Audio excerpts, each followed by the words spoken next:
Dylan, you and Marcus Lattimore, best friends. Did Marcus give you some words of wisdom? He's been here before on what to expect today. He did not. I think he's got a little more important stuff than probably worry about me here. But you know, it's just going to be a fun time. I told the guys when we were on the plane, let's just enjoy it. You know, none of us have been here, myself, AJ, or JT, and we're just going to have a good time and just enjoy it. Dylan, Coach Spurrier and AJ and JT have all been very open about how much you're a leader of this team. Is there any, worry or pressure on your shoulders about, being looked at as the leader of this team? I don't think so. Being a leader is fun to me. You just get to, I think a lot of life, not just playing quarterback, but everything you do is about, loving people and building those relationships. And that's what I try to do with our team. And we have great relationships with our whole team and staff. And it's just fun for me. So. There's a lot of new quarterbacks in the conference this season. How do you feel being one of the few returning quarterbacks? Yeah, I've played a little bit, and, I'm excited about it. But it's the SEC. I feel like the level of competition is going to stay the same. I feel like, you'll look up at the end of the year and there'll be, a good many of us in the top 10, and like it always is. So, quarterback's one position. It's important, obviously, but I still think that the level of competition will still be there.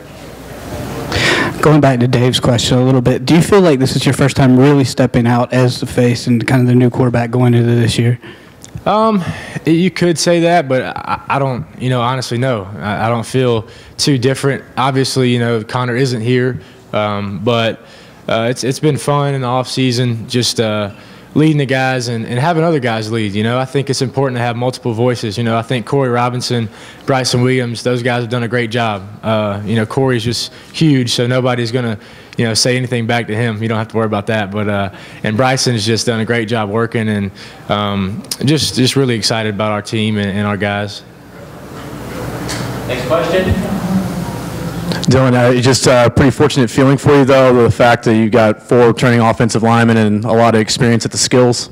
Oh man, it's a huge blessing to be behind those guys, and just watching them work, I think, is something too that's really huge. Every time we go in, we'll work out in the morning, then I'll go in the afternoon and get something in, and our offensive line's in there grinding, in their own time, just putting in extra work, and just seeing that, knowing the guys care about what they do, and they want to be great themselves is something that's really encouraging. So yeah, I'm excited about that. How does it feel knowing you really don't have to do it all when you've got a running back like Mike Davis behind you, and what kind of year you think he's going to have? Yeah, Mike's a great player, and fortunately for our team, we have Brandon Wilds and Sean Carson, David Williams. We've got a lot of guys back there that can get the job done, and Mike's a great player. He's a great guy, and it does take some pressure off when you have a solid running game, but I think it starts with that offensive line, being able to start that, and we have a great one up front, and Mike, I think, will have a good year. So. Dylan, any concern about being the guy to follow the guy? Connor obviously left a pretty big shadow. I don't think so. I think a lot of times when we compare, we lose, no matter what. So I'm not going to compare to Connor. I think his stuff speaks for itself. I think he was, 27-5? Is that right? So I don't think that's going to be possible for me, so there's no reason to try and get that record. Dylan, can you talk about the decision to give up Twitter 2 months ago? What was the reasoning behind that? What have you gained?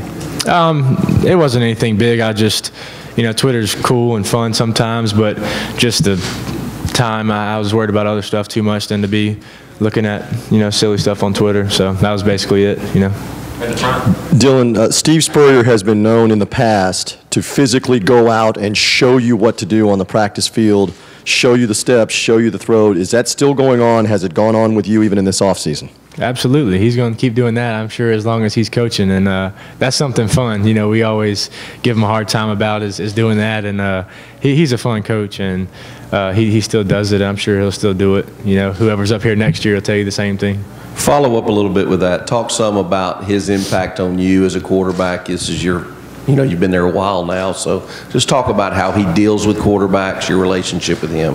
Yeah, so Coach is awesome. Every time someone asks me how it is playing for him, the first thing I say is it's a blast.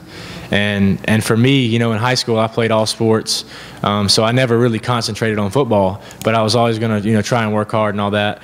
And when I got to South Carolina, it was like, you know, this guy's a perfectionist, and so that's been awesome to get to work. And you know, you have a decent game or a good game, and he's not satisfied, and that's what I love about it, is that he's never going to be satisfied with you. Every day you come out to practice, he's pushing you, and I think not just for football but for life. You know, everybody wants to keep growing, and he does a good job of that on the field.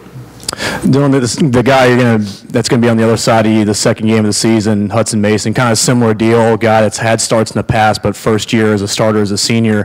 Kind of a unique position for both of you guys, and have y'all discussed that at all? We talk a little bit, not about that so much, but just about our life and how it's going, and nothing too much, you know, football related. But he's a good guy, and I'm sure, you know, I guess week 3 when we play Georgia, we'll both be ready to go.